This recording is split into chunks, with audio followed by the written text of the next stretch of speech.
No, siccome oggi cremano papà, e allora c'ho un dubbio. Volevo sapere se nei ceneri ci rimane pure il legno della bara. Ma dico, ma come ve l'ha immaginata la cremazione? Che fa? Per falò?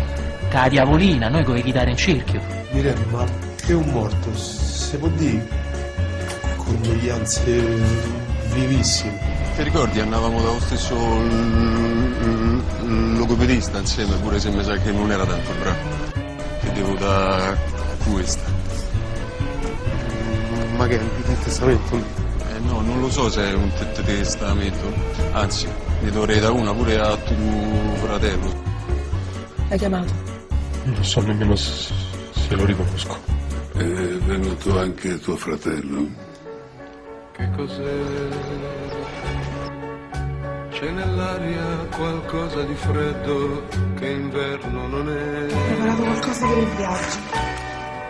Quale viaggio? Come si chiama il paese dove dovete portare le cime? Questa sera i bambini per strada. Scilla.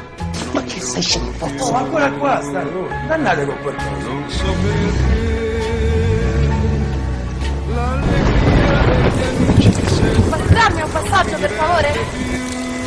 Ma se non hanno preso loro, dove sono andati questi? A questo punto comincio a chiederlo pure io.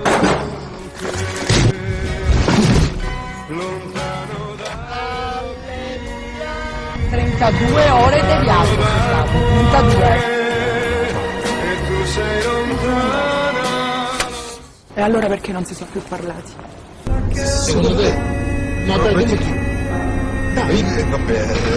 Non si fuma in camera. E qua dentro ci stanno le ceneri di nostro padre. Poi l'abbiamo rubate e l'abbiamo svuotate nel posacenere. E allora perché non gli hai detto la verità?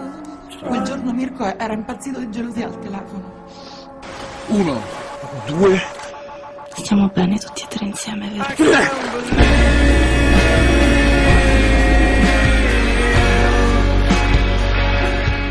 La valigetta, cazzo, c'era tutto là dentro, c'era il computer, le carte di credito, il passaporto, i documenti. Il computer, si sono fregati papà.